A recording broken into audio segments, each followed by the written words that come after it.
Well, we appreciate that. And now this is the moment to connect to the Netherlands, I believe, and that will be with Dr. Milo Kennis. I hope that this pronunciation is acceptable. Milo, how would you pronounce your name? That is definitely acceptable. I would pronounce this as Milou Kennis. Milukke. Okay. But you did very well, don't worry.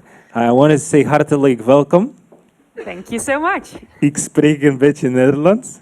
Oh, that's amazing. Thanks. Yeah, and we're glad that you're here with us. Which city in the Netherlands? I'm from Nijmegen. It's all the way in the east, far from Amsterdam. Okay, so close to Germany or Belgium? Yes, it is actually close to Germany. Oh yeah, close to Germany. What's the weather? You mean the letter of the city? No, the weather. How is the weather? Oh, the weather. Oh, I'm sorry. Not that amazing. It's cloudy and about 10 degrees, I think. Same here. So. Too bad. Yeah.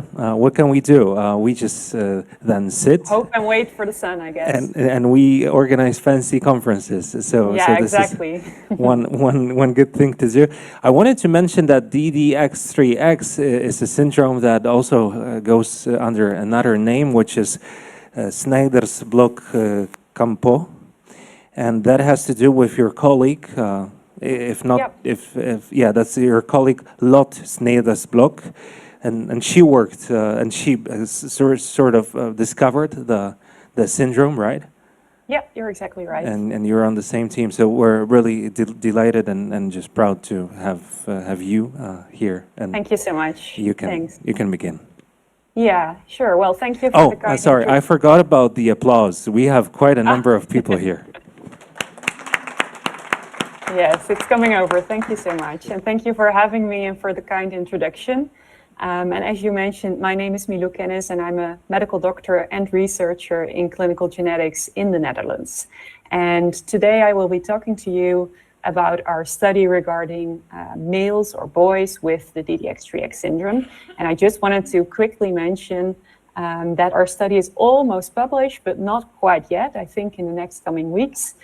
So please do not take pictures of the photos I share of the boys, but it will all be soon publicly accessible for all of you. So I performed this study together with, as you mentioned, Dr. Lot Snyder's block and also Professor Dr. Tjitske Kleefstra, who are both clinical geneticists from the Netherlands. And like you mentioned, this whole story kind of started in 2015 when my colleague, Dr. Snyder's block, first described the DDX3X syndrome in an article, medical article, where she described 38 girls with a DNA variant in this gene and a neurodevelopmental disorder. So that's about 10 years ago. And as all of you know, since then, many girls have been diagnosed with the disorder. You might even recognize some of the girls from the photos I'm sharing. And we now know that there's over 1,000 girls with the DDX3X syndrome worldwide, and it's one of the most common causes of unexplained intellectual disability in girls. However, there's only very few reports about boys with this syndrome. So that led us to this study and to think about, you know, how is it in boys, this syndrome? And to start off, I would like to take you back to a little bit of biology for that. And I think this is something that some of the earlier presentations today also touched on, but I will just quickly revise it. So the DDX3X gene is located on the X chromosome. And girls have 2 X chromosomes, boys only have 1 X chromosome, and then they also have a Y chromosome. And since it is located on that X chromosome, that means that girls have 2 copies of the genes and boys only have 1 copy of the gene. So we now know that there's a difference in the biology of the DDX3X gene between the girls and the boys. But what is the conclusion, or what does that lead to regarding the syndrome? We had multiple questions for this study. First of all, and maybe most importantly, can boys even have DDX3X syndrome? And if they can, then which DNA variants do they have? And what symptoms do they mostly experience? And lastly, what about their family? So those are the questions that we wanted to answer in this study. In our study, we collected information from 19 boys with a rare DNA variant in the DDX3X gene and a neurodevelopmental disorder. And these were all boys that were not previously published in the medical literature. And we had contact both with parents and with the clinicians to collect as much information, both genetically but also clinically, about these boys. And then another portion of our study was to look back on the previous literature on boys, which was already there regarding 13 males. So we also made a summary of that. But for this presentation, I will focus on the new cohort of the 19 boys that we described. Here I'm showing you some pictures of the boys. And you can see that they are quite different. There might be some similarities between the boys. For example, some of them have a bit of a deep set eyes, but they do not look exactly like each other. And I think maybe when you see a group of girls with DDX3X syndrome, they look a little bit more alike than the boys do. And these boys are from different families and different countries. The only two exceptions are that individual 1.1 and 1.2 are cousins, so from the same family, and 8.1 and 8.2 are brothers, so they are also from the same family. And when looking at the age of the boys, you can also already see by the pictures that that's also quite variable.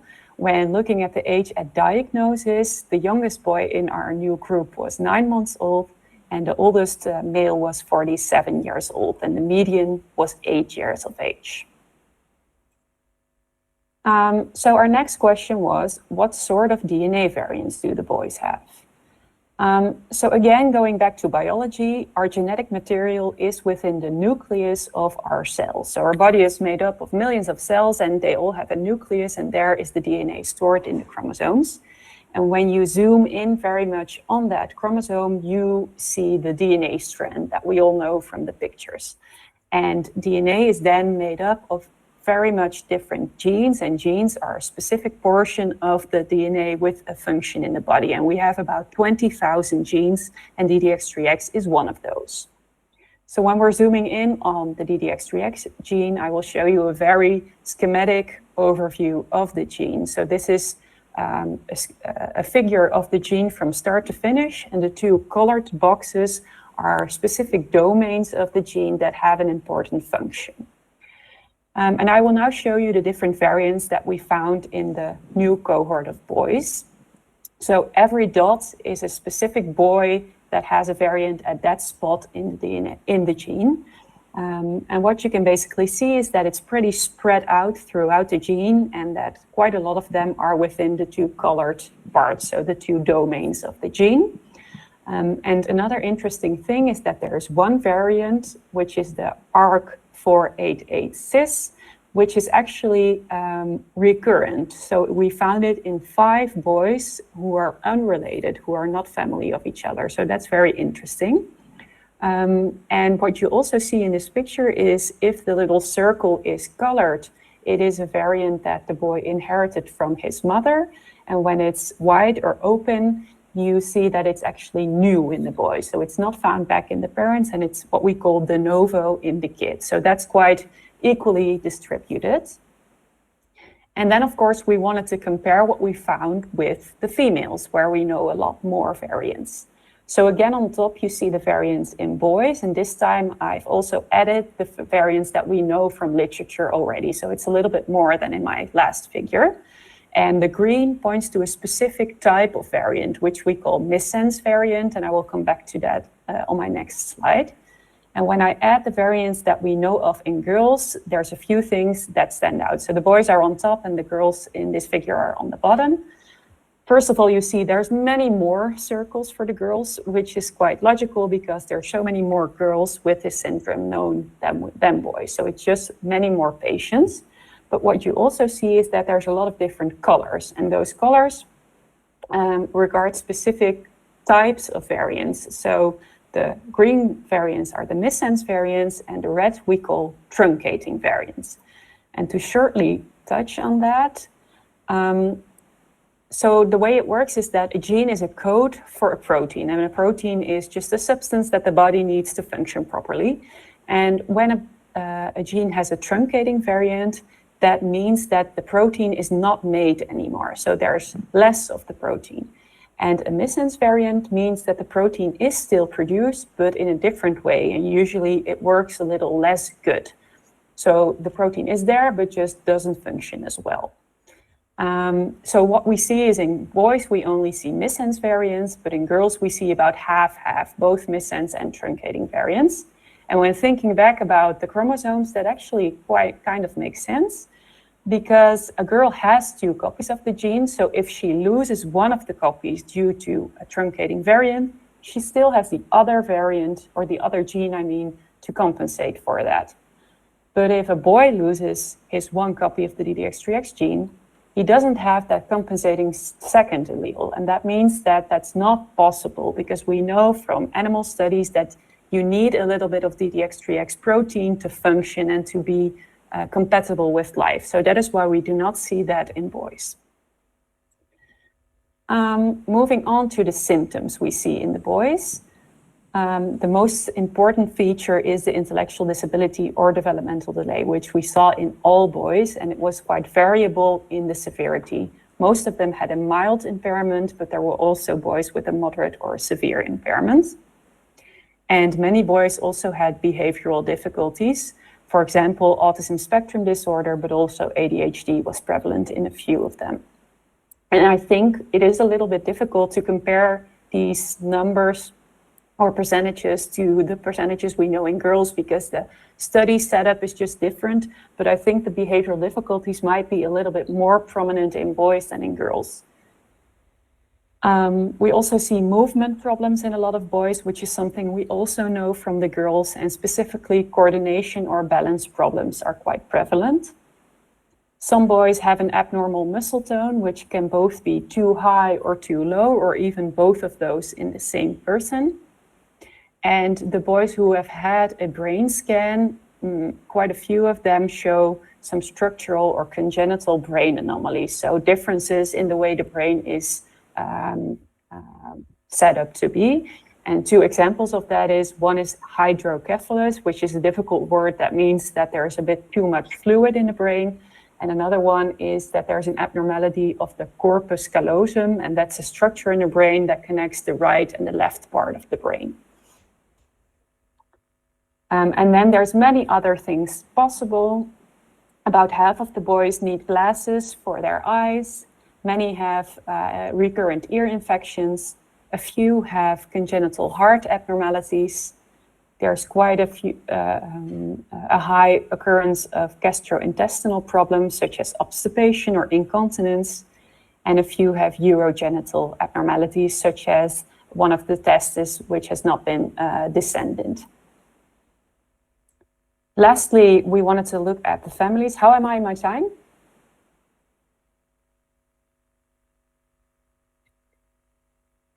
Can anybody tell me how much time I've got left?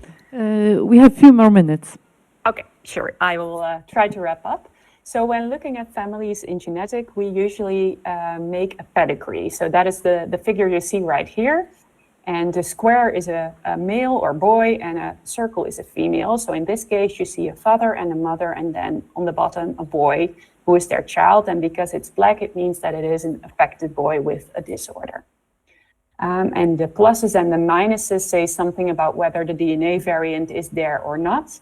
So in this case, we see that the boy has a DNA variant and is affected, but both of the parents do not. So that means that the variant is new in the boy, and we also call that de novo. So I'm just warning you, because I have a busy slide ahead, because we looked at all the families from those 19 boys in our study. So that's a busy slide, but I will walk you through.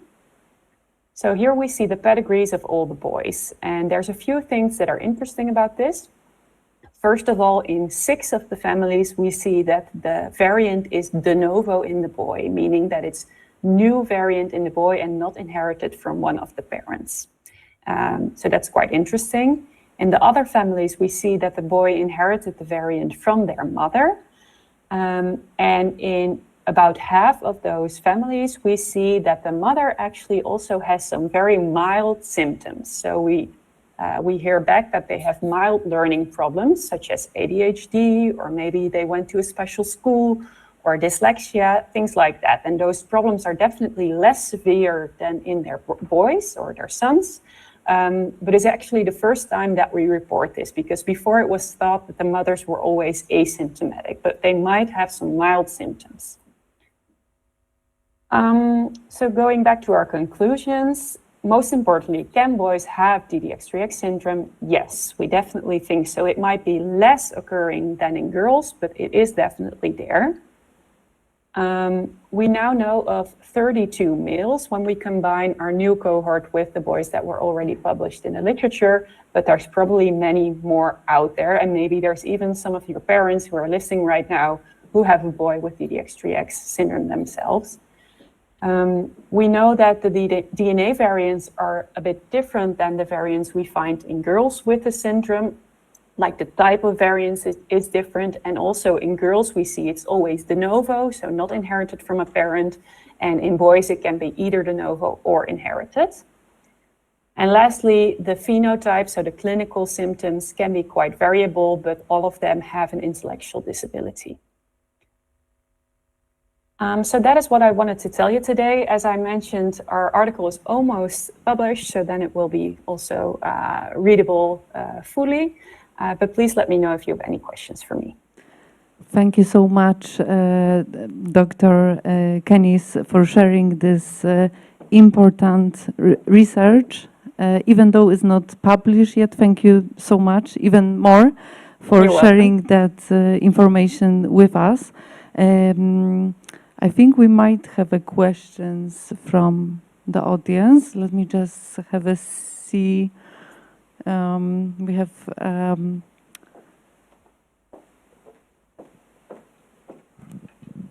Dzień dobry. Panie doktor, ja mam takie pytanie.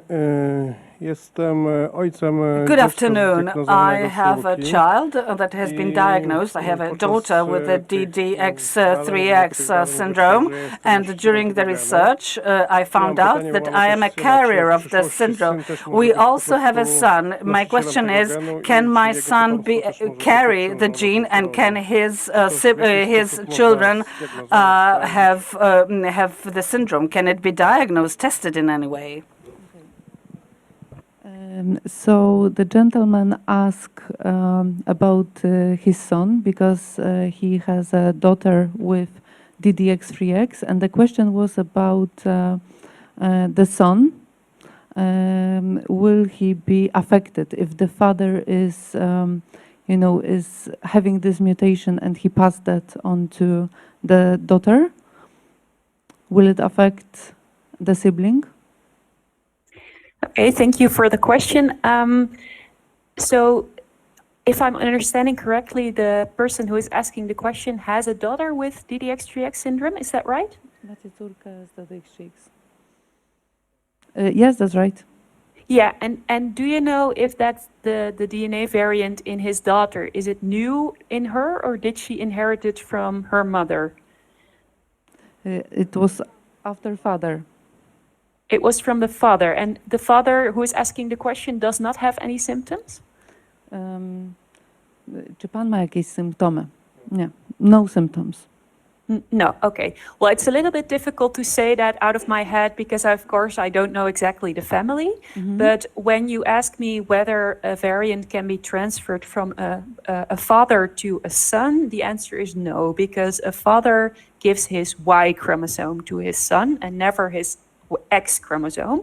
So if the father has a variant, he cannot transfer it to his son. But I'm not exactly sure about the exact situation in the family, so the father can always email me if he has further questions about this.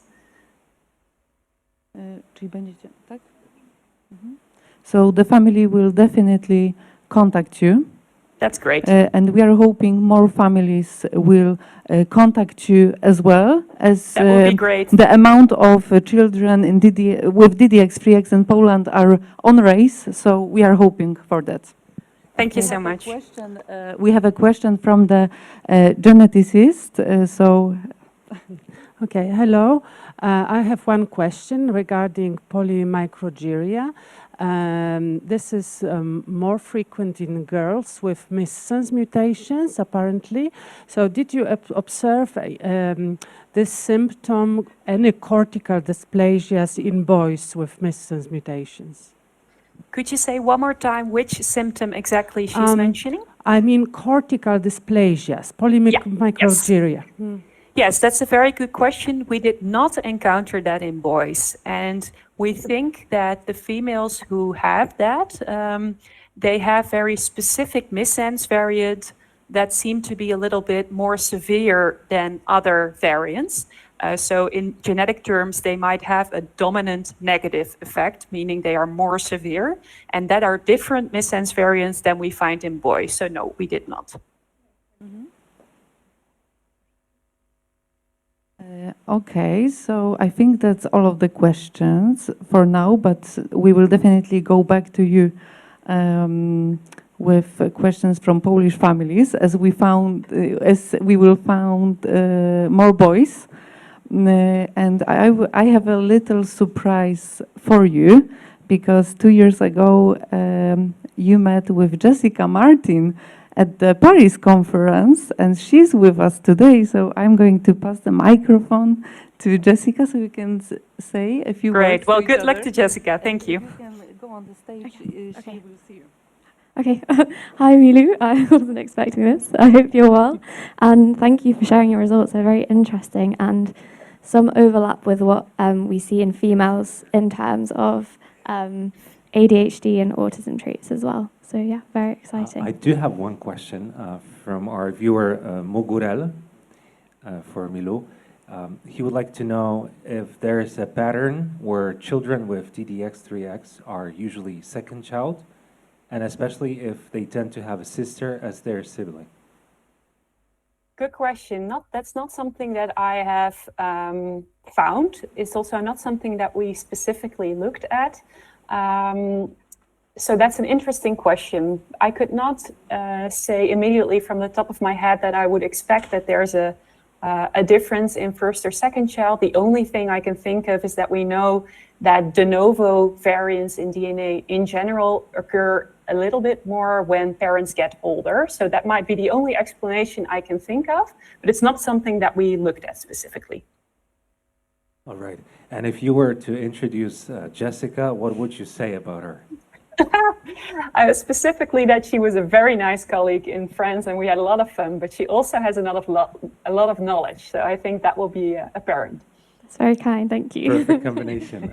Thank you, Milo. And Thank you so much. Thank you, Jessica. Applause for both of you.